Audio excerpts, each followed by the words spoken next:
All right, we are live, and this is episode 12, Half Measures.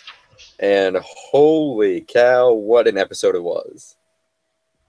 A lot of epic things happen in one episode here. Mm-hmm. A lot. Yeah, this is packed. It is. And I didn't even get through all the extras. But, yeah, there's some really epic things. And I'm not sure which is the bigger highlight, the half measure speech or what Walt does. It has to be what Walt does. You think? It has to be. Hey. Hi, Henry. We haven't touched on anything major yet. What's more epic? Okay, what's more epic about this, the ending or the half measure speech? Oh, that's a good question. It would be a tie to me. I think it's a tie, the speech and the ending. Well, I love the speech. speech. It is officially a tie.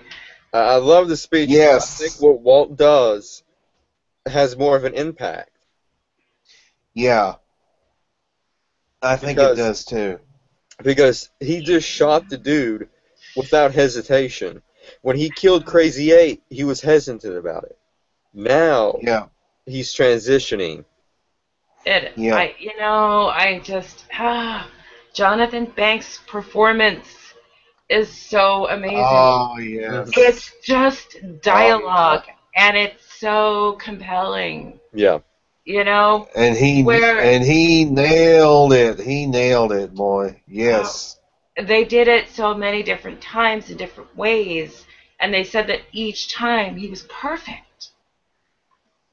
You believe this guy. This guy is real. He is three-dimensional. He has a soft spot for Walter. Yeah, he does. But, you know, and you can, put a dunce cap on me, but I guess because I like Mike so much, I didn't realize what he was getting at. He was doing a courtesy. Mm-hmm. What he was basically saying, if I'm not misunderstanding, is if you can't get Jesse's little crusade under control, go all the way. Yeah. Don't be half-assed. It'll kick you in the ass. And no more half measures, Walt. That's disturbing. Mm-hmm. It's really disturbing. I think I blocked that out, psychologically, but it's disturbing. I think that's got to be what Mike was saying. Yeah, he is. He was saying that. He said if you take a half measure, then the outcome would be different. How does somebody like me, who's seen these things a zillion times over, just shut down? And this is the penultimate episode before the season finale. Yeah. But so much happens in this episode. This could have been a finale.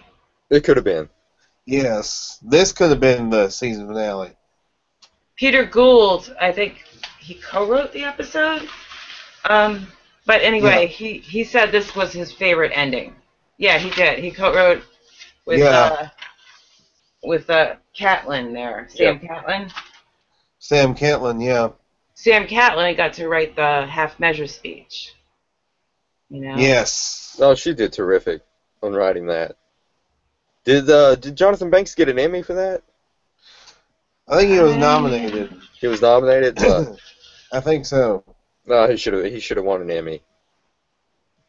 He better win one for Better Call Saul. If he doesn't. Oh, man. He made the ratings go. Phew. Yeah. And you know, in this episode, Walt is proposing that he stay in the house. He is. to make the to make the story more plausible. You know, more believable. Yeah. You know, how is your wife getting all this money? How are we going to explain that? I have to stay here at the house. Right. Mm-hmm. And interestingly enough, I think he's just using that as a little excuse just to get back in the house. Yeah. He wants to get back in the house. He wants to keep his family together. When they shot that scene, a little behind the scenes, they were losing the light. Now, Anna Gunn was backlit. You know, because she had the blonde hair. Mm-hmm. But they didn't backlight Bryan Cranston because he was bald-headed, you know. Yeah, her But what hair they did was was brighter in that scene. They were losing the lights. What they had to do was they had to shoot the rest of it in the studio, and the transition is seamless. Mm-hmm. Once again, the editing, the way they edit this show, lighting, absolutely perfect. Yeah. The lighting, yes. And that scene, Walt has two arguments that, in my mind, he's losing. One is with Skylar about her involvement, and he's saying, you have plausible deniability, and she's right. She doesn't. Mm-hmm. She's smarter than that. Anybody would be, And the other one was with Jesse about taking out these two dealers of Gus's. Mm-hmm. And, Walt, he really felt, I love watching this because Bryan Cranston is really believing that he's right. Apples and oranges. These guys don't want to kill us. Mm-hmm. And Jesse's apples and oranges. Yep. Yeah. Jesse's he brought up the fact that Jesse wasn't a murderer, and he's not a murderer. Yeah. He killed Crazy 8. But Jesse he is a murderer. I said the same exact thing when I said it to the screen. But Jesse's combo is us. So they are murdering us. They took out Combo. Walt is so shut down about that. Well, if you remember when Combo died, Walt didn't care. He was like, who? Which one was that? Which one? Yeah. And Jesse was like, you did not just say that. Click. Oh, yeah, I know. How that went. Yeah. And the place where they shot that, where they went to get a beer, where they went to get the beer. I the just place had where they shot that, only had 7-foot ceiling. It was the ceiling was not very high. In other words. Oh yeah. Which they said. Yeah. You don't like to shoot, but. Right. Yeah. It worked. It was kind of a tricky place to shoot at. It really was. I was surprised. I actually thought the Paul's outside was just that, and then they did the studio for the restaurant, but they didn't. And they actually shot it. They didn't want to break away from it, go to another line of the story, come back, because they just wanted to maintain that whole atmosphere that they were maintaining there. So it was interesting because that scene is very long, but it's really, again, it's compelling. Yeah. When they can. Yeah, it is. They do amazing action, but they can make dialogue compelling. Just, because some people don't have patience for that. Oh, they're just talking. But it is compelling. And it was on this episode we saw the return of Wendy. And they were playing the old song in the background while she was in action.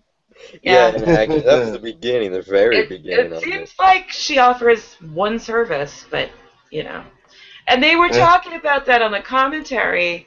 How one of them was like too many blowjobs. Yeah, exactly. But then when they were putting it together, they're like, no, as many blowjobs as you can get in there. Uh-oh. Oh, there she is. Yeah, they were able to get all those blowjobs in there. It was amazing what they were able to get away with. And that actress is, like they said, she's part-time local. She's not really a professional actress. She does a great job, and that she'd actually been approached by a potential customer because she was so convincing. They didn't know that there was a chick pretending to be a prostitute on Breaking Bad. Yeah. They thought they could, pay her for her services. Yeah. And let's see, they had this place called Blake's Slaughterburger. Oh yeah. That was the bag. There is an actual place, by the way. It's not like Los Pollos Hermanos. It actually exists. There is actually a restaurant by that name in Albuquerque. Now, Yep. is that one of the restaurants in season 5's Magical?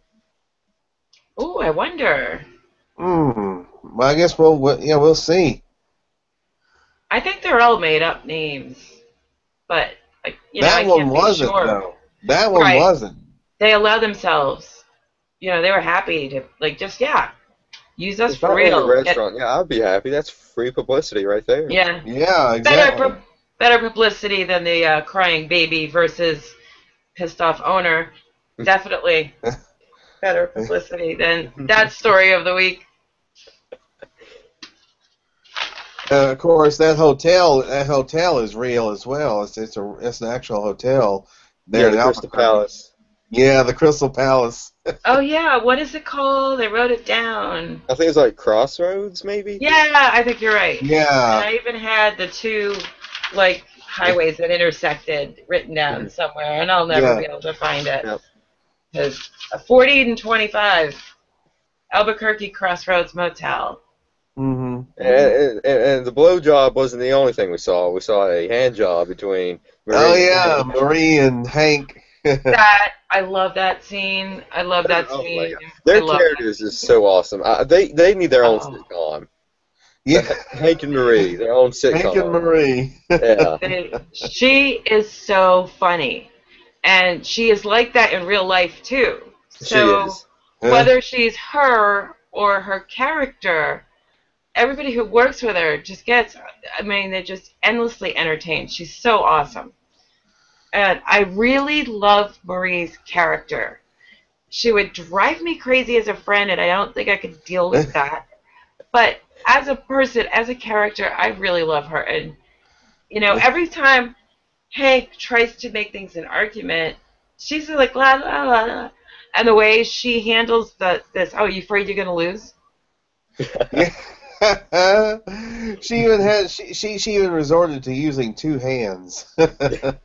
And they talked about how her hand was too far away, actually, than it was supposed to be, but it was funny. And I'm watching it with my roommate, and he's watching it with me as I'm studying, and he goes, oh my God, look at Dean Norris's face. And I'm like, look at hers. To both of them.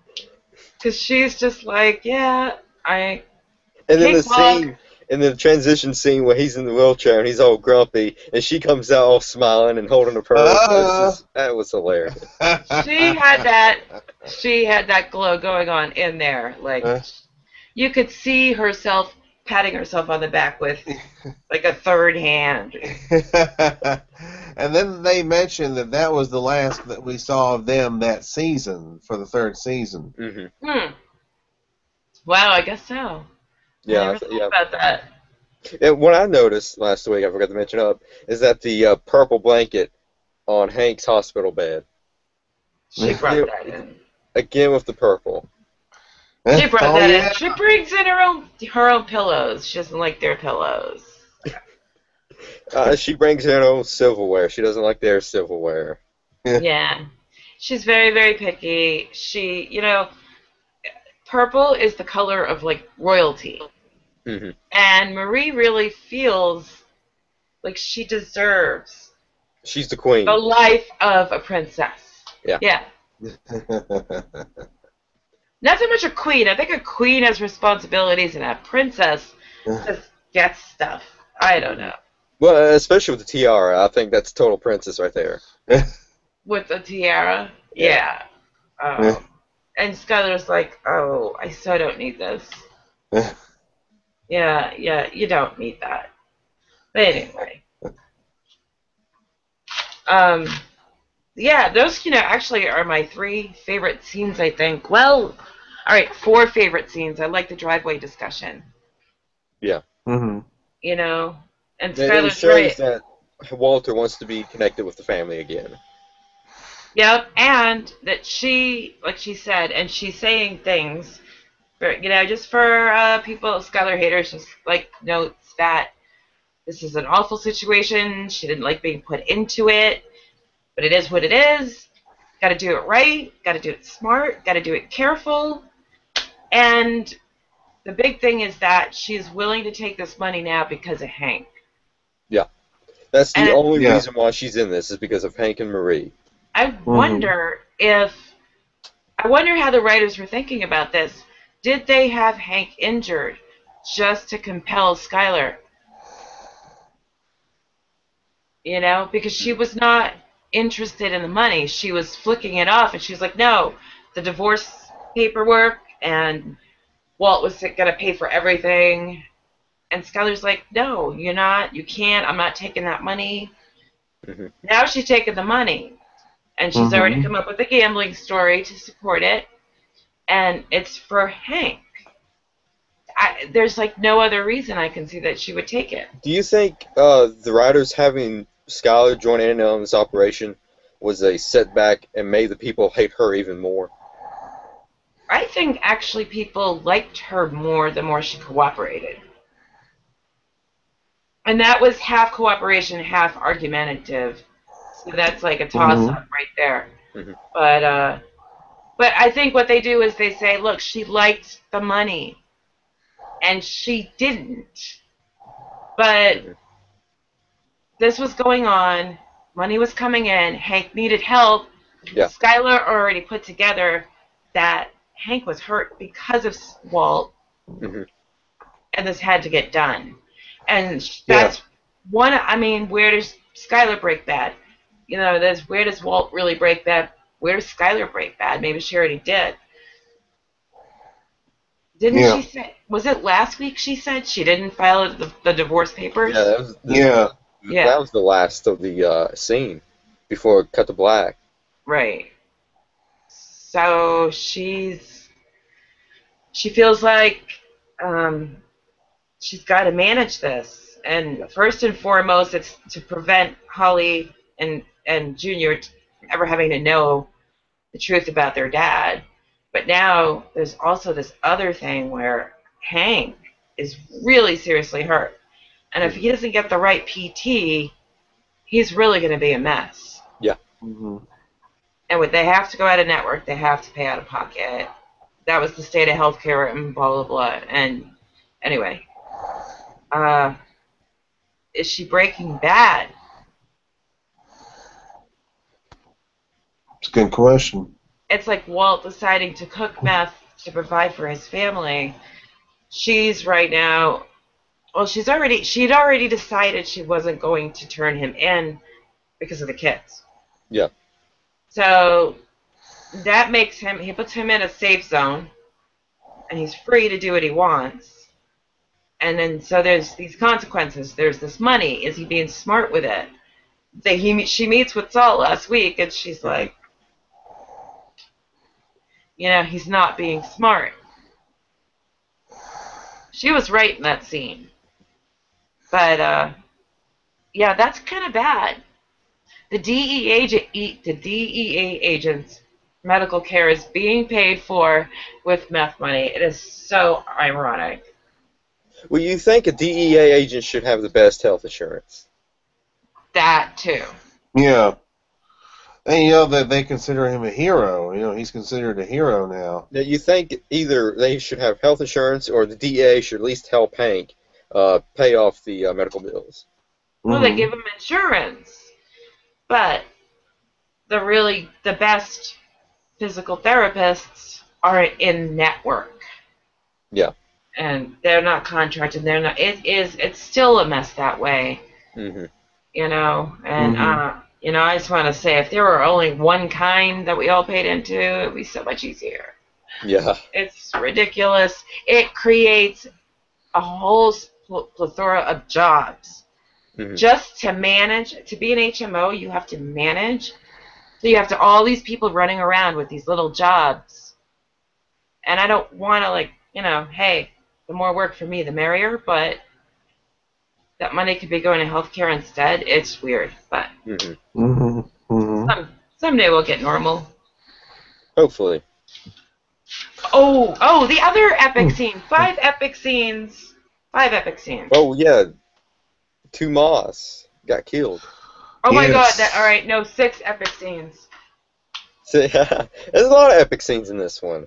I mean, when I first saw this, and I saw the kid getting killed, And then they showed the bike, and they showed the body. I'm like, holy shit, they went that far?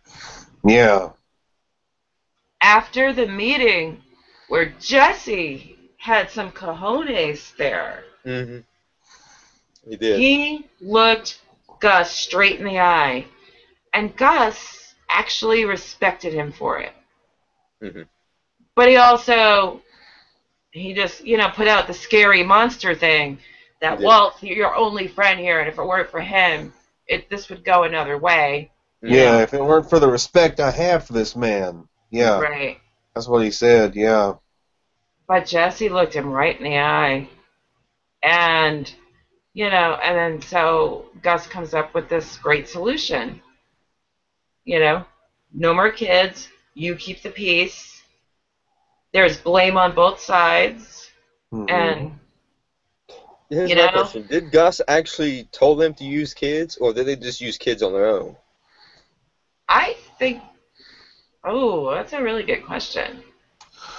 I mean, I think that if it weren't something Gus wanted, he would have put a stop to it. But like Jesse said, he explained all the reasons for it. Yeah. They only get juvie, and, it's way better than having an adult get busted. And they're easy to control. You make... you brainwash somebody as early as you can if you can, Yeah. And, I thought last week the math said that Tomas was 10 when he shot Combo, but he's 11 now when he dies. 11. And he's a murderer. And one thing they pointed out on the commentary is they had to show Brock to make sure that people knew it wasn't Brock that got killed. Oh, really? Yeah. Because it was Andrea was with Jesse, and she gets the call, and she's like, "Oh my God," and they showed Brock, Oh, wow. Yeah. I noticed that they did the scene. Brock is listening to her being on the phone. It. I'm like, why would Brock be, watching them? Good point. See? To avoid confusion. Wow. They did say that on the commentary, yeah. Now this is after the meeting when Gus says keep the peace. Yeah. Yes. Now this happens, and Jesse is like, all bets are off, and he's not going to do the courtesy of telling anybody about it. He's just going ahead. And so now I want to know, I guess Mike had to be tailing him. No, Walt. All right, I'm a little confused now. Okay, so Walt saw the newsreel. Right. Walt put 2 to 2 together and said, "Hey, Jesse's going to do something strange." So he went and to that corner. Ran him over. Yeah, but my question is how did Mike know about this? I think that's your question too. Because Gus told him. Walt ratted at Gus. Well, he ratted to Saul. Saul ratted to Mike, and Mike told Gus, I think. Ooh. Really? That's how I think it. Yeah, because remember, Mike came and got Jesse, and told Wendy take a hike. So, that's when they got Jesse for the meeting. Well, that's Walt told Gus. And there's a bag of perfectly good burgers in it. Well, no, actually they're not. Oh yeah, yeah, the burgers. I'm so hungry. What a waste of good burgers. No, remember they were gonna poison. Remember the ricin. The ricin. Remember that's what Jesse wanted, the ricin.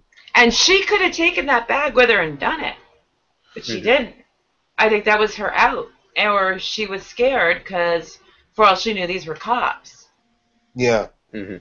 Plain clothes. Yeah, she didn't know who Mike was, or Victor. Yeah, we saw Victor on this episode. I think it was the first time he was. Yeah, next episode is going to be the last time we see him. Already? No. That's going to be beginning of season 4. It's almost the last time. Yeah. We've seen him before. He whispered to Gus about something once. And that's right. Yeah, that's right. He has been on there, but... Well, this was the first time in a while that we'd seen Victor. Yeah. And then you have Tyrus stepping in, after Victor is... And you know what I was saying today? They're on the chicken farm. And it finally dawned on me that everybody in Gus's life is basically a chicken. And most of you are just good for churning out some profit.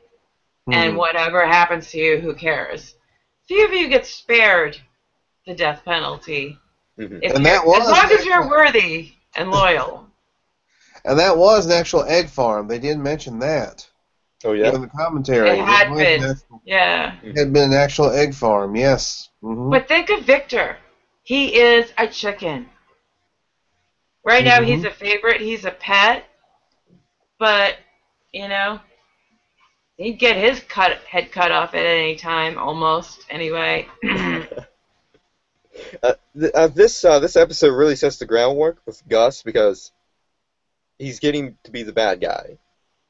In the earlier episodes, he was like, a little neutral, a little good, and now leading up to this one, he's bad. Yeah. Oh, he's always been bad. He's continuously bad. But he really demonstrates his ruthlessness. He really demonstrates his ruthlessness, especially at the beginning of season 4. Oh yeah, yeah. And like I said, he was playing that role. He was coming down hard as the alpha on Jesse. That basically, I would kill you if it weren't for Walt. Yeah. Yeah. But he respected him enough, and he didn't shut him down completely. He could have left it at that. Look, you're alive because Gus probably doesn't respect Walt. He knows if he would have killed Jesse, Walt would be after him. Yeah, you know what? In that room, Walt was, and they said this, he was just doing nothing. He was one of Gus's chickens. Jesse refused to be one of Gus's chickens at that moment. And it wasn't there was nothing else that they could do but stop using children. He couldn't be bought, he couldn't be threatened with death. There was no other solution, so Gus had to say, no more children, you keep the peace. So Jesse pushed Gus into making a decision he wanted. I see the product placement once again in the background, Ellen. Product placement in the background. Yes. Breaking Bad. Yeah. We don't get money off of that, so. That's okay. I don't mind showing it off. But the half measure speech. Oh man. Fantastic. Where he talked about threatening the guy, putting a gun in his mouth. The guy basically crapped himself. Pissed himself. Now, is this before or after Maddie, his son? After, definitely. Question. After. I think it is, too. He moved to ABQ because of it. Because he's no longer a cop in Philadelphia, and he wants to be near his granddaughter. He wants to be there for his son's daughter because his son can't. But I was talking about the event of the threatening the guy. Before. I mean, I'm not sure. Is that the moment where he decides I'm saying have more half measures? Before. Because once he did this whole thing, he ceased to be a cop. He was done. We get that, I think, in Better Call Saul. They get into it further. That was the end of Mike being a cop. And he moved to Albuquerque. I think it was like a year. Was it like a year where he stayed in Philly and then finally did what he did? And I think he just turned it. I don't remember. We do know, based on Better Call Saul, that was 2002. Yeah. That was the year 2002 when that happened. And it's now like what, 2007? 7, 8. Yeah. Yeah, somewhere along there. But the delivery, that could have been so boring. Mm-hmm. That could have been when you decided to get up and grab a popsicle from the freezer. And Jonathan Banks, man. You're glued to that TV set, let me tell you. Yeah. The way he, the way he pulled that off. Oh. And then Better Call Saul, he just exploded with that one. They broke my boy. I broke my boy speech. Yes. Yeah. And I think that's like the first time we've seen Mike actually cry. Yeah. He's been the tough badass, and then he started crying during that. And I'm like, oh my god. Yeah. Yeah. What did he say? Jonathan Banks in the commentary said that Mike is 97% certain of everything he does, and 3% like angsty and really freaked out about it. Mm-hmm. And then, of course, what Walt does to the two gang members, he actually literally ran over one of them. Oh, that was awesome. Oh, and how it was done to make it look so real was great. Those actors, acted the point of impact. Mm-hmm. And then from then on, CGI stuntmen. Oh, really? And it's so seamless. Oh, so yeah, it's not like the car hits them, but they have to pretend that it hits. So the guy just almost folds in half, or 45-degree angle, whatever. But anyway, yeah, so seamless, kind of like in Fly, the low budget episode. Walt, the guy was caught under the freaking car. The one guy was under the daggum car. I'm like, whoa. Yeah, and then Walt just took the gun and shot the other dude in the head. And they placed sandbags down so the car looked like it went over something. Yep, and it's all CGI stuntmen. And then only one word from Walt when he looks at Jesse: run. Yeah. That could have been a season finale. Yeah. That would have been this great. But that's finale. Next week, full measure. Oh. But next week's season finale is blown out of the water. It is. It really is. I'm trying to think if we missed anything. Oh, this episode was just epic. I think this and Full Measure were the two best episodes of season 3. Yeah. And that's no slouch on the rest of the season, but man, it really stands out. Yeah. Wait, season 3, best 2 episodes of season 3? Oh no, okay, never mind. Peekaboo is in Season 2. Yeah. Fly is one of the greatest episodes of season 3. Fly was great. I'm usually on the ball, and I can't think of other episodes right now, in regard to all this. But there was 1 minute with killing with Hank and them, the cousins. Yeah, that was huge. That was huge. I See You. Yeah. Green Light. Oh, I Fucked Ted. IFT. Yeah. No Moss and Moss. Green Light. Cabo Sin Nombre. Oh, Caballo Sin Nombre is one of the most, oh my god, iconic ones of the series.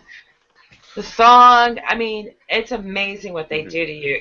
I have to say, this season is where this show just started taking off. I mean, it was hitting its stride in seasons 1 and 2, but season 3 was where I thought it took off in the first 10 seconds, but it just not only maintained its quality, but still managed to okay, this is my true test.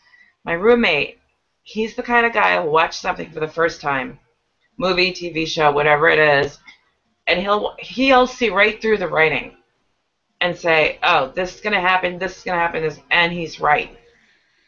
But he could not ever do this with Breaking Bad. No, I couldn't either. I love TV shows when they do that. I could not. I hate it when they become predictable. My jaw was on the floor half the time watching this show, man. I'm telling you. Yeah, I mean, because there was no indication that Walt was going to come out of nowhere. You were just focused on Jesse and these two guys. They're two guys with two guns. Mm-hmm. He's one guy with one gun, and you're like, oh my god. And even Jesse is horrified considering what he went there to do. Mm-hmm. He was horrified. He wanted them dead. And still it was like, yeah.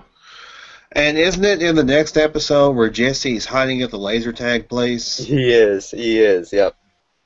Really? Is. Yeah. Already? Why? Oh, that's because he did this. Yeah, that's why. Yeah, because he was supposed to keep the peace.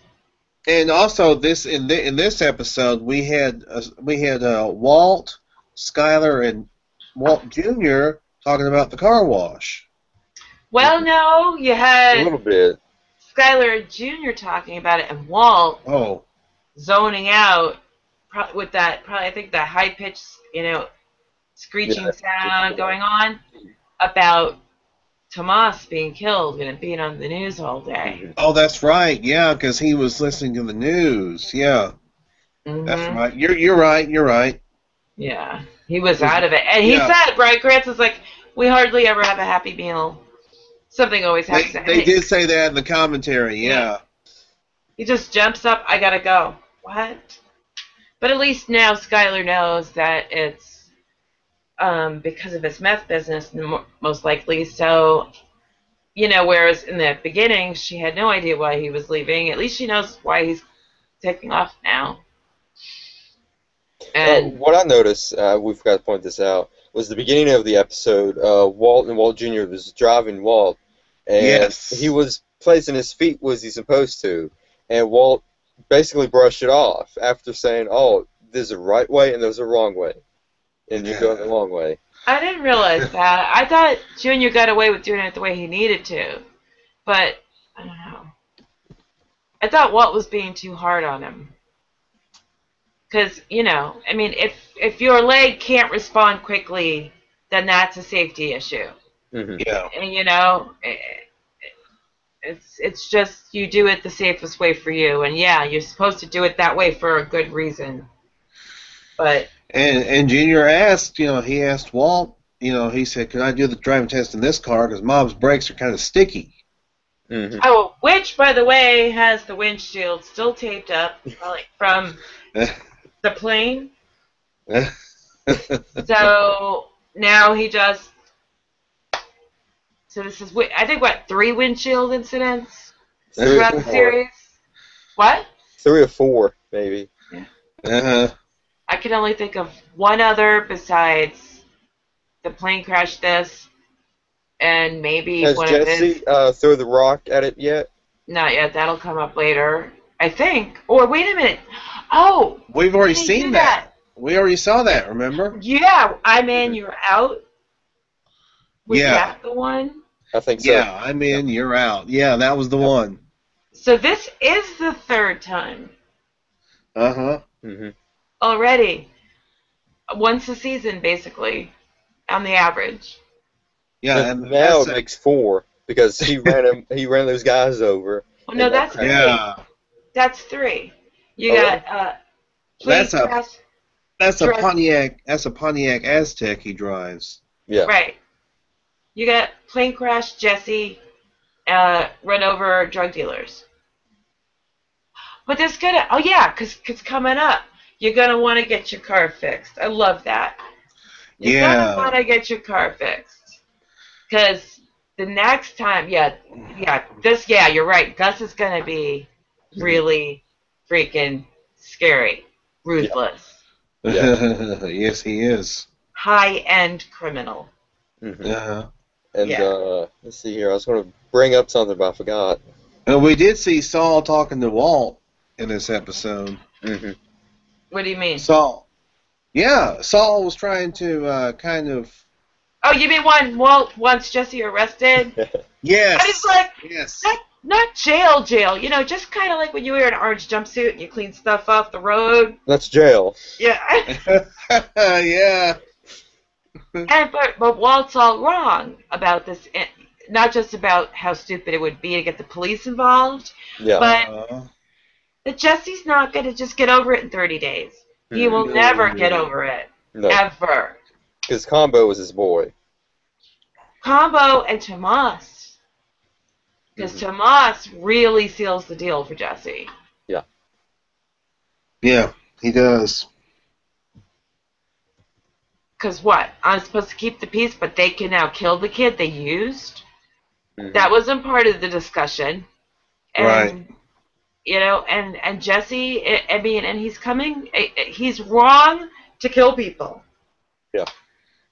But man, it's not out of self-preservation, self-interest, profit, anything. It's just because Jesse is the kid who never really got good parenting.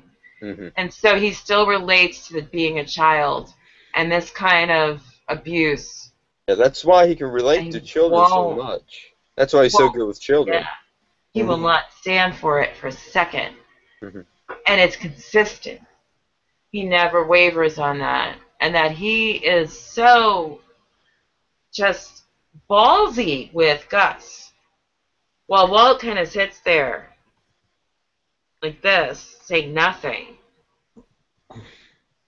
He was the badass in that one. Yeah. I have a little question though about ratting, because I don't know, but I understand, because later we'll see that some character has a problem for telling the DEA some stuff, or at least a couple of agents of the DEA, and the whole community just seemed to explode with, he's a rat, he's a pussy, and I was like, no, he's Jesse. Anyway, oops, I spoiled that one. Anyway, but Walt ratted on Jesse, not to law enforcement, but to another associate. Is that being a rat, or is that smart business practice? It's smart because Gus would have went after Jesse. Maybe.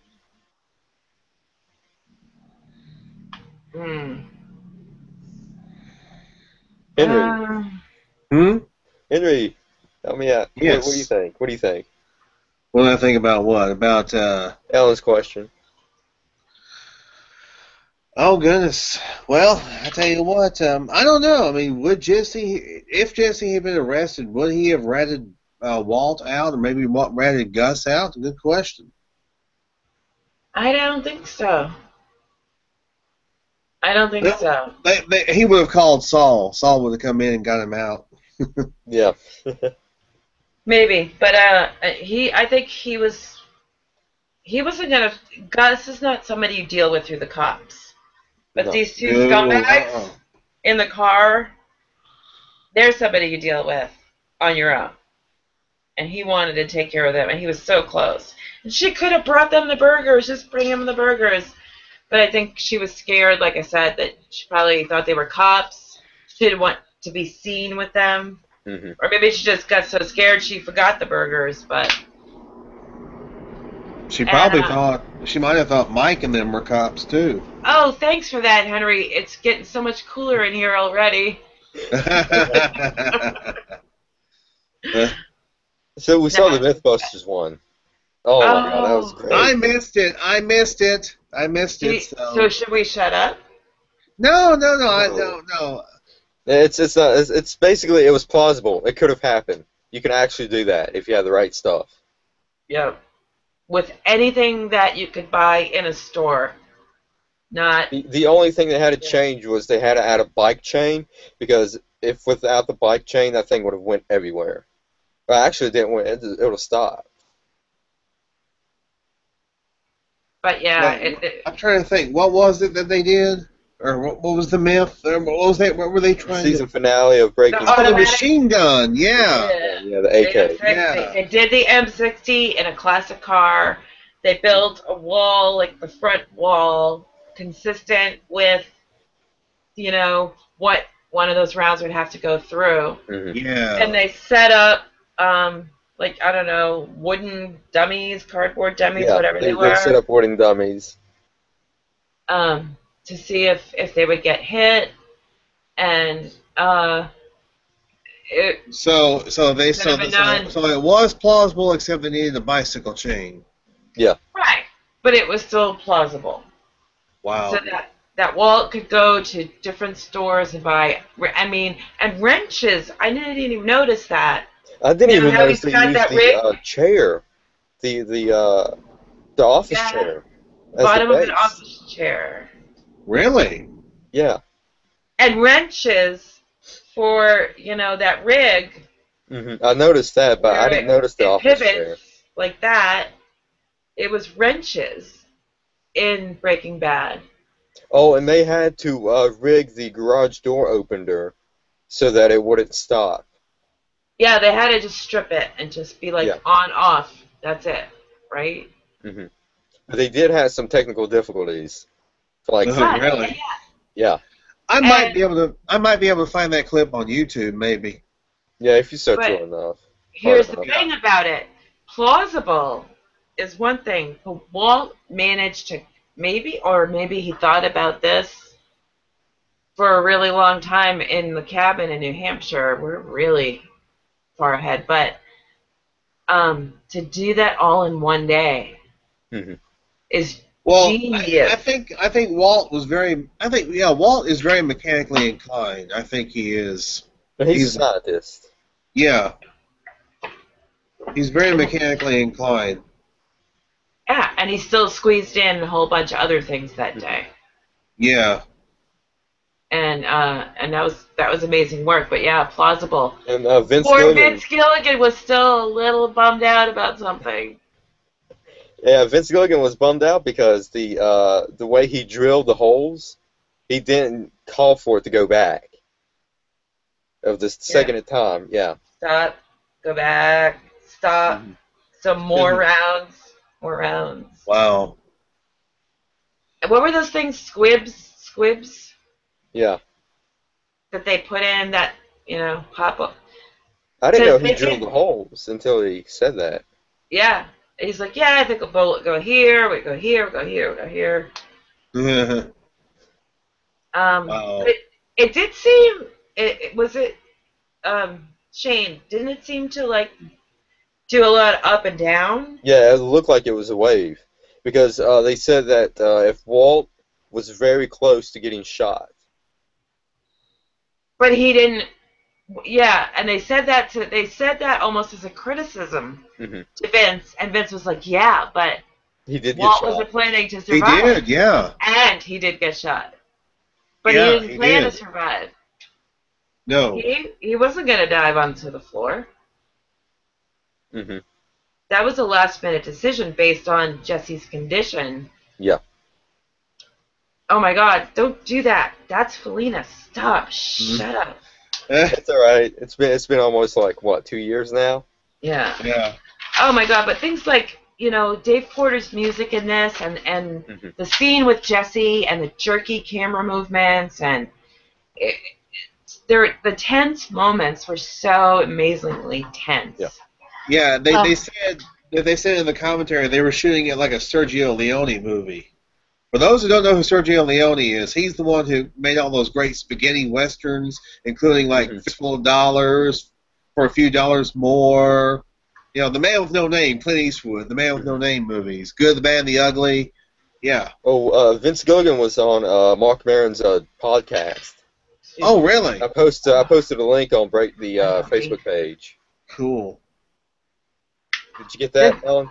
No, I was uncomfortable and I was fixing myself. Why? Vince Gilligan was on a podcast, the Mark Maron podcast. The what? Mark Maron. Mark Maron, WTF. Yeah. I posted a link on the Facebook page. It is really good. Check that out. Oh, Okay. man. I'll have to And listen to he that. was talking about how he was watching westerns and that influenced him and all that. And what is great about how Breaking Bad is Western, Mhm. it's like more of a modern Western and not overly Western. Yeah. Right, yeah. But It's there are certainly influences, no question about Mhm. that. yeah, but it's not High Noon, and it's not the good and the bad and the ugly, and it's you know what I Yeah, mean. Mhm. It's and it's not just because it's contemporary. It's because it doesn't have to be entrenched in every scene. Mhm. It's a slice of things. It's a slice of the culture that the area that they're living in. And but sometimes it's so modernized, like a certain garage scene later on. It's even different. even It's even the different. theme music, is somewhat Western-esque. It Yeah. is somewhat. But it's yeah. I like it. I think because it's got that Western influence, but it's its own thing. It's not Yeah, typical, stereotypical to the point of being almost a caricature. Because you could like really overdo it Mhm. and be a turnoff. It's just tasteful. Yeah. well, New Mexico, look how many westerns they filmed there. I mean, they filmed quite a few westerns now in New Mexico. So I mean, New Mexico's the place to film a western. yeah, And then next week you'll see that great scenery with the showdown with Gus and Walt. yeah, that's gonna be awesome. Oh, I want to say one of the other things that's like best modern Western in my book. Prepare yourselves as a chick flick. Thelma and Louise.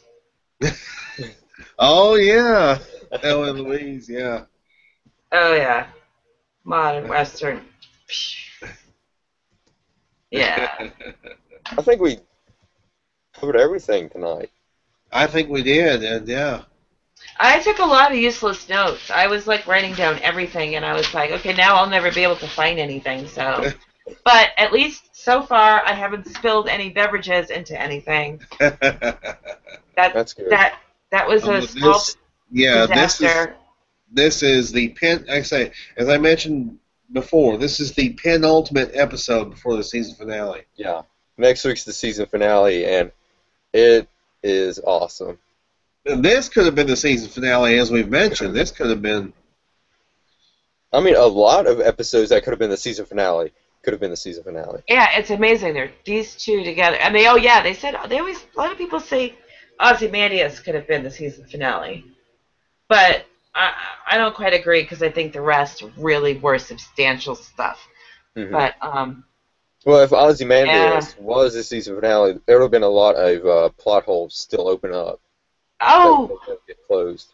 speaking of, I must have commented on an article in Rolling Stone about the finale 2 years ago. It's on discuss.com, that Discuss account thing for posting on articles, and I keep getting, a thumbs up or whatever on this one post. And so I went there and I was reading what people were saying, and it's so funny because they're talking about how it left too many plot holes and too many questions.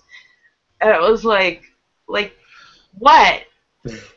Like, what did Skylar make for breakfast the next day? Like, you know, oh, and how unplausible that whole big last scene of the show Well, was. MythBusters Or showed not them. last scene, but Oh, MythBusters showed it was plausible.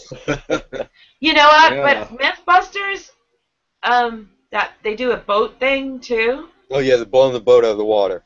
and I have a problem with that because they did it in a miniature, and then when they tried to do it with a giant boat once, they decided it was unplausible. Maybe it just didn't go right because it was possible in the miniature, right?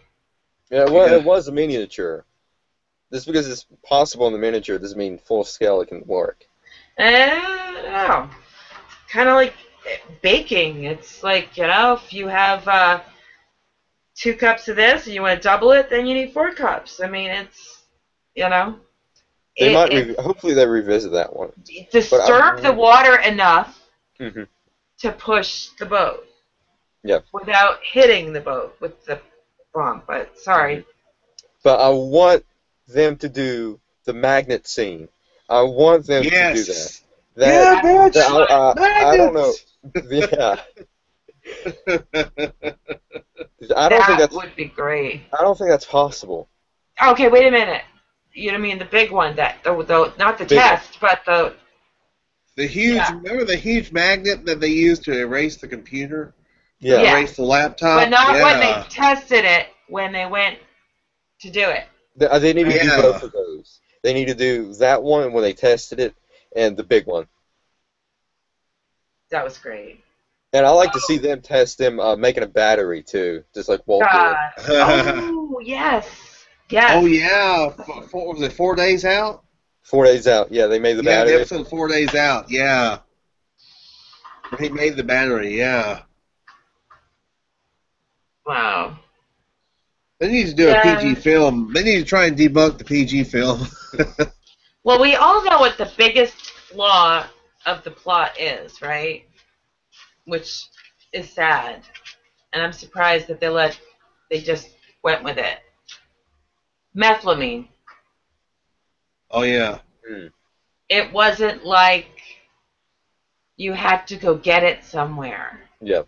Even the Mexicans were synthesizing their own. It was really basic. But it was the driving point for a lot of really great plots. Mm-hmm. Certain train thing going on in season 5 being one of the best. Yeah. Which I'll always love, and stealing it. They stole it already, right? Yeah. Yeah, they stole it. That was in season 2. It's a barrel, it rolls. Yeah. They should have had like a dolly or something, like a. That's what they should have had. That's what they should have used instead of trying to roll it. You know. Oh, now I realize what I was going to say. When they. Okay, go ahead. Okay, all right. The scene between Jesse and Wendy when he throws the bag of the blue stuff, that was glowing. They edit it and make that blue stuff really, really bright. Every time you see the meth, it's bright. Yeah. Huh. Yeah, check that out. So it edited it just in the hotel? Oh, because that's really dark. The motel. And the blue meth was actually rock candy. Yeah. Yeah. Oh yeah, I have it. I saw a video of them, of Bryan Cranston and Aaron Paul eating the meth, eating the candy. Yeah.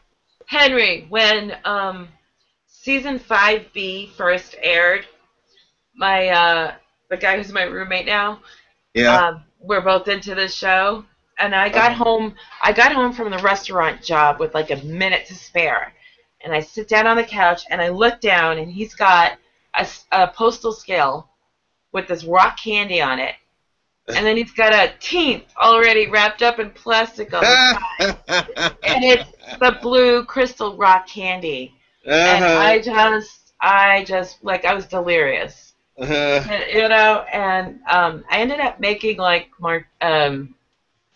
crystal blue martinis for a long time. You showed that in the very first thing we did. And garnished them with the blue rock candy chunks. It was awesome. Sorry. Now they got Breaking Bad vodka out. Have you seen that? No. No. Really? Yes. Where? I don't know where, but vodka is the only thing I can drink.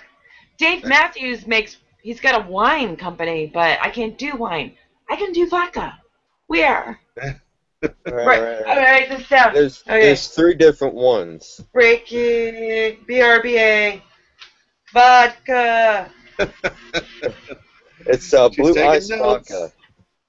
Blue ice vodka. Oh my lord. There's 3 of them. Tread lightly, the one who knocks, and say my name.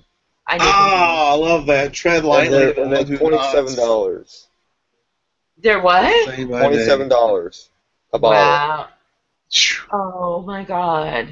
Hold on, let me do the screenshot. I have to get this.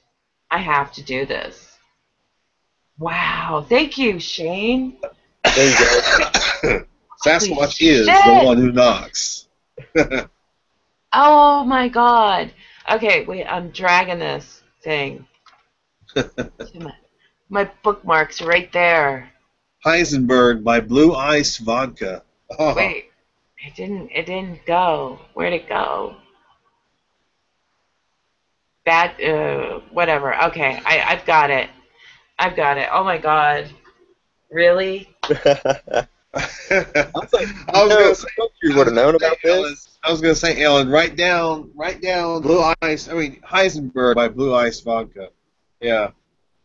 Oh my yeah. god. That's awesome. There he is. Say my name. Tread lightly. Oh, wow. The one who knocks. Ah. Oh god. I'm You need gonna to have listen to to find this that. at the whole video with sound. Oh shit. I can That's only. awesome. It's weird. I can't drink beer. I can't drink rum. I can't drink tequila. I can't drink anything but vodka. And so I'm so happy because everything done after something is usually a wine. And I can't do wine. Makes me so unhappy. I think vodka fits in with the spirit of the show. It does. Yeah, you know what? I kind of tend to do these like flavored vodkas, which, you know, they go down easy. Even if you're drinking it straight, it's like whipped cream, chocolate, something like that. But every once in a while, I'll have a dirty martini, regular vodka, no flavor. You know, the olive juice and a couple of olives, hopefully stuffed with feta cheese or blue cheese, and it should be that way. Your alcohol should be something just sip and not chug. And that point is also made in The Walking Dead. Remember Henry? Oh. I think I do. Matter of fact, Fear the Walking Dead premieres August 23rd. Wow, month. And the new season of The Walking Dead is October 11th. 3 months? Give or take. August, And then September. you got X-Files in January, and then Better Call Saul in February. Oh, yeah. Yeah. And a lot of... wow. And for Shane and I, Finding Bigfoot in November, probably. Oh, really? I know. It got me. Finding Bigfoot's great because Gonzo was on there. That's right. He was, yeah. And did you see... Sorry, go ahead. Go ahead. He reposted himself when he had a really scary experience. I saw that, I saw that. Yeah, but I did people took it as going on now, which I did at first until I looked at it more closely. I love when I do that before I post. But, yeah. But he's in it too, huh? Yeah. Well, he was there. He was there for one episode. He was Gonzo and No-Doz. Remember, he was No-Doz originally. They called him No-Doz. Right. Yeah. He pointed that out. I can't believe I didn't know that. Yeah. I can't believe. Well, he was on here with us. Yeah, he pointed that out. Yeah. I can't believe that wasn't one of those things that went around. Those fun facts like Aaron Paul was supposed to be, you know, Jesse was supposed to be killed off at the end of the first season. That is so cool. I mean, we got all that inside information from him. That was awesome. Yeah. Oh, he was so enthusiastic because he had just, you know, his Better Call Saul was out. Mm-hmm. He was in it. You know, it's, yeah. He really loved it. I think we're probably going to see Tuco and Gonzo again on Better Call Saul. Oh, I think so too. I hope so. There's more to the story. I want to see lots of people. I want to see Walt and Skyler again. Gus. I think they got to bring Gus. They got to have Gus on. And Gus, absolutely. Obviously. You know, there's a lot of people that could show up. Mm-hmm. If it depends on how long it goes on and how fast they advance. Yeah. I mean, because, you know, with the point that they're at, honestly, they don't have to pick up the day after Saul says, screw you guys, I'm going to go do my own thing. Right? They don't. No, they don't. They could go 4 years later. Yeah, they could do that. And Yeah. he's got his Just do office with his flashback. Ford. Yeah. But I really want to see what's going on with Chuck. Yeah. That Yeah. What's story, going to happen with Chuck? Yeah. Chuck, that's a big deal right there. Oh, speaking of What? Gus, there was an episode of Community on a few nights ago, and he guest starred on the episode as Oh, Chevy Jonathan Banks Chapman's was on there brother. too. Really? Jonathan Banks said he played a professor. Oh, cool. Yeah. Really? And Vince Gilligan was on an episode too. Oh, I don't know if I mentioned this, and oh my God, I wish he were here to tell me what movie it was. But Jonathan Banks in some movie gives this gun speech in a movie which is like he's a badass, mean, awful character, but he gives this awesome gun speech, and we had a hard time finding it on YouTube. I'll let you guys know All right. That sounds what movie awesome. it was. You would love it. Love it. But And of course, for the out now is Batman Arkham Knight, which features the voice of Jonathan Banks and Banks. I Commissioner know. Gordon. Yeah. I still got to get my hands on the full "You Have to Fucking Eat" book. Is that hysterical or is that hysterical? That is great stuff. Oh, the There's other also little. Go ahead. there's also one that was narrated by Samuel L. Jackson called "Go the Fuck to Sleep." Love it. Oh my Love it. God, where was he when my kid was like, oh my boy did not want to go to sleep. He thought it was punishment.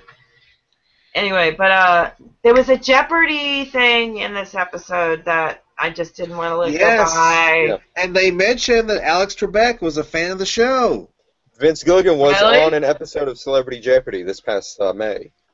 What missed I that. want to know, Walt Whitman's Yop, Mm-hmm. because Walt Whitman is in there. Yes, that's right. That's right. And I'm just kind of Googling right now, is that word used in a poem in that book? Because that, it's, Oh, in Blades of Grass? yeah, where did he say yop? Is it Leaves of Grass? Leaves of Grass. But all right, I'm just going to look up, and I should have known this from my many years of reading too much stuff in college, but yeah. Walt Whitman Yop. Oh, it's from verse 52 from Song of Myself. Ah. So I don't know if that is a poem in Leaves of Grass, but anyway. But Now, it was cool. is the book Leaves of Glass something that Gail brought up? Remember, Gail gave him the book. Oh, it is! It is! Song of Myself is in Leaves of Grass. Leaves of Grass is such poems. And that's where the barbaric yop over the roofs of the world Yes. comes from. Yes.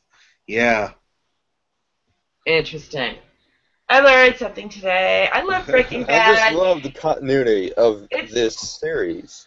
It's a fountain that just keeps giving and giving. It's like a perpetual water fountain. It's awesome. Yay. Oh, I sent you a link on Facebook about the Heisenberg vodka. Thank you. I am going to I buy didn't it. know you didn't know about it. I didn't know. I had no idea. I don't need action figures, and there's a lot of stuff I don't need, but I could use that vodka. I could use it very well. I drank Dave Matthews wine because I was given some. I brought it to a show and I shared it with people, but I really can't do it. But so I saved that bottle. But Breaking Bad vodka. Yeah, you could try all three. Keep the bottles.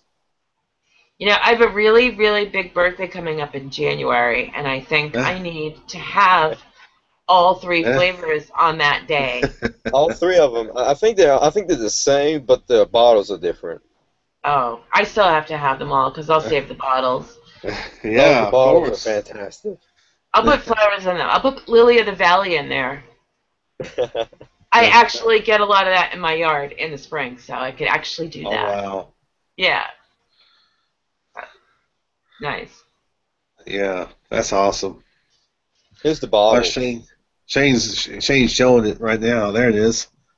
Say my name. One who knocks, tread lightly. I can't choose. I can't just pick one. There's no way. I have to have them all three. It's $81. It says Blue Ice. Really? Blue Ice. Yeah. That's not bad. Handcrafted American vodka. Huh. Mm-hmm. Wow. I'll tell you, the show I say Oh, there's the fly on the top. Oh yeah. That's awesome. Oh yeah. Heisenberg, what does it say underneath there? It's in red. I think it says limited edition. Yeah, that's what it says. Limited edition. Oh shit! That means hurry up and buy it before they stop making it. Yeah. My Massachusetts mouth is coming out. That's okay. Breaking Bad. Breaking Bad isn't PG. The native New Yorker who lives in Massachusetts, it's bad. That's as bad as you get as far as mouthiness. Awful. Well, you know, they make different, like Bigfoot brews and stuff like that. Sasquatch brew and Bigfoot ale and all that. You know. That just surprised me that I don't drink, but I would probably just was collect Bigfoot. Yeah, here, have a beer or whatever it is to your friend and give me the container back. Yeah. That's what you do. Yeah. That's how you do it. Yeah, collectability. Mm-hmm. Collectability, exactly. You know, Ellen, you got to buy me one. I got to buy you one? Yeah, buy me one. Because I still owe you the 21st birthday present or something? Yeah. I'm not going to forget that. Yeah. Well, I had my own 21-year-old to take out for sushi and Scorpion Bowl. So. Well, you got a 22nd birthday coming up, don't you, Shane? Yeah, it's in August 19th. In August. And then my daughter turned 21 this year, so I did it again. And this time it was Chinese food, and she got her own Chinese cocktail. She had a hard time choosing. So, yeah, I got to buy my kids their first legal drinks both times. I like that. Yeah. And I'm drinking it on my 50th, that Breaking Bad vodka. Hopefully on a cruise ship. With Dave Matthews Band playing, and I don't know. Celebrity guests like, Bryan Cranston, Vince Gilligan, Meryl Streep, Jack Nicholson. The full list will be published later. So. Mm-hmm. I'm going to study better next week, and I'm going to have notes written on my screen, although I'm getting a second Guitar Hero game maybe tomorrow, so between that and don't work... injure yourself. No, the bruise is gone, and but between work and Guitar Hero and other stuff, and sometimes I like to sleep, it's been hard to do anything else. Mm-hmm. But yay, Breaking Bad, they rock. They did it. We covered everything, and then Ellen freaked out about Breaking Bad vodka. So happy. I'm so happy. Heisenberg. It's going to go right next to my Dave Matthews wine. The Dreaming Tree.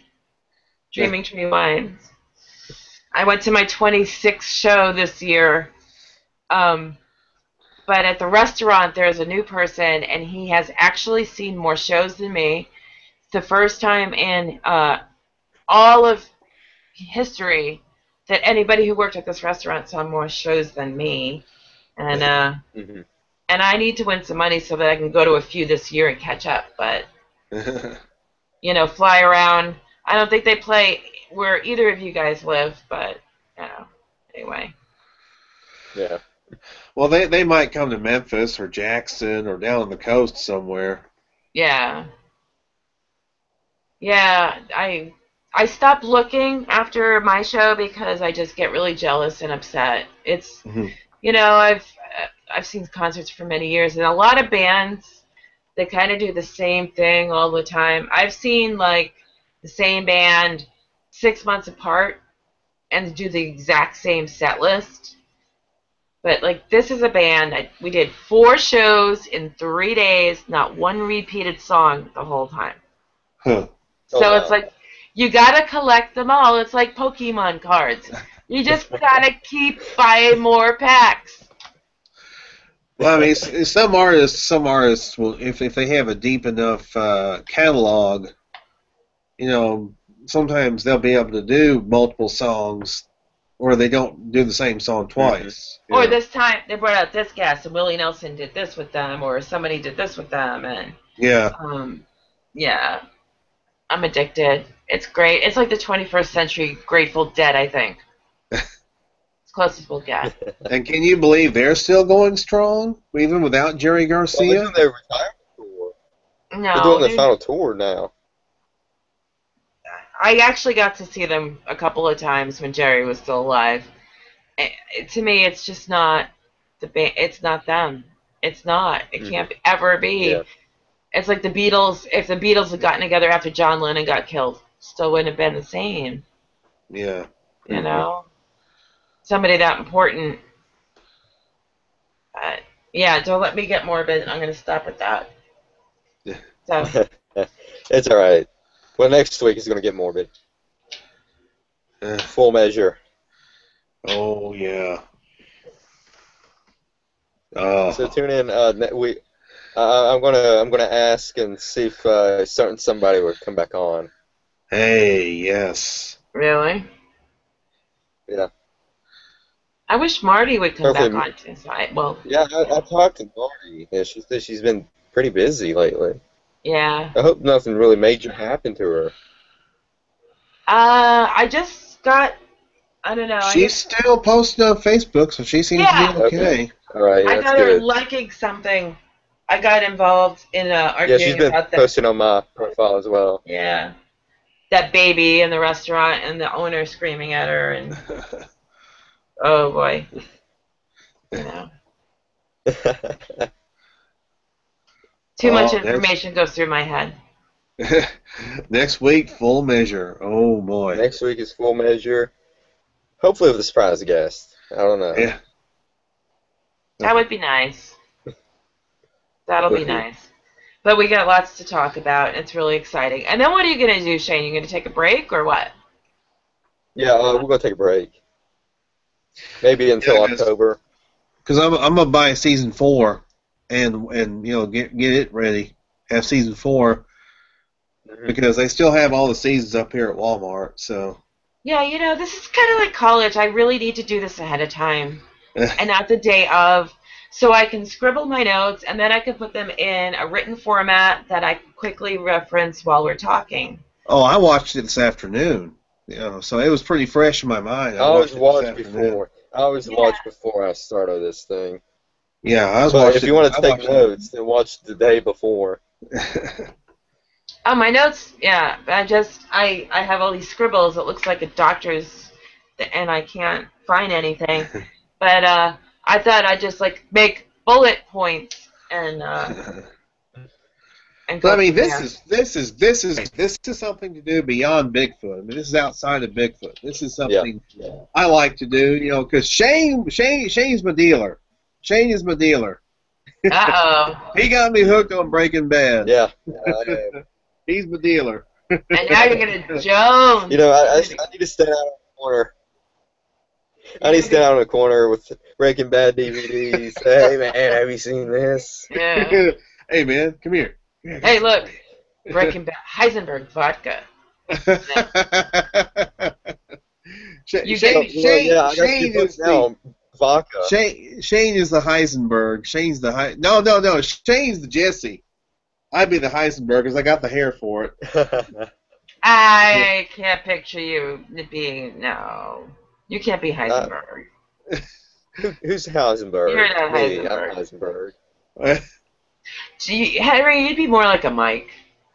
You think? Yeah, you're not... Hey. No, Heisenberg's an asshole. You I think I'm see more Heisenberg. Saul. That's a good compliment. Ellen. That's a good compliment. I like because I like Mike. Mike's the man. Mike is rational. Heisenberg is ego-driven, and he makes rash decisions.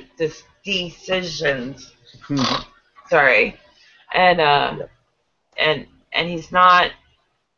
He jumps in too fast. He doesn't know the things that he's going to end up dealing with. I mean, somebody like Tuco gets into the family business.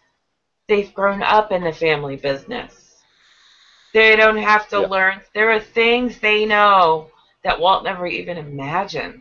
So I can't wait till season 4 when we see Mike kind of taking Jesse under his wing. Shotgun? Shotgun is one of my favorite episodes ever. That's going to be good. That's going to be good. It's like, you're not the guy. Yep. You can't be the guy. I had a guy, but now I don't. Yeah. And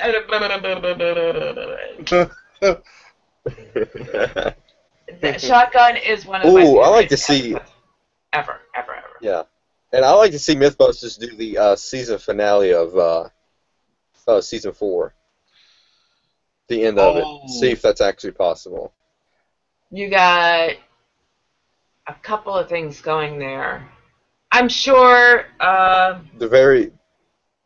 the first big thing is very plausible. I'm sure they're actually both plausible. But that's funny. We were joking about that. So the Mythbusters has to do the Lily of the Valley. So you get some 8-year-olds, and you give like one 8-year-old 50 milligrams, and the other one 25 milligrams, and then 12.5, and you see how they do.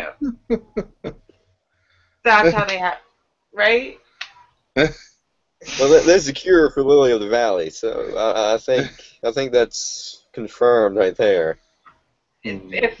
But time is critical, and they have to recognize it first, and it comes off like a flu, and so most people the doctors aren't gonna consider Lily of the Valley poisoning right away. If things get worse and don't respond to treatment. Proper tests.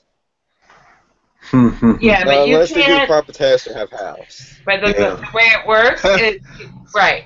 Yeah, House can do every test under the sun. You go in with flu-like symptoms. The first thing they're going to do is they're going to diagnose you with the flu and send you home, and they don't do any tests besides the fact that you have a temperature. No, they just give you some antibiotics and that's it. No, not for a virus. For a bacterial infection, but virus you got to ride out. So then you get worse. And they can't test you for everything under the sun. They just go with what the most likely thing is, which is kind of scary because there's a failure rate to that. So what are you gonna do? We've been out here for almost 90 minutes. Yeah. I know. We're gonna get off the internet and let some other people use it. All right, so guys. Next week's Full Measures, and I can't wait. All right, I'll study. I'll be good. All right. See you guys later.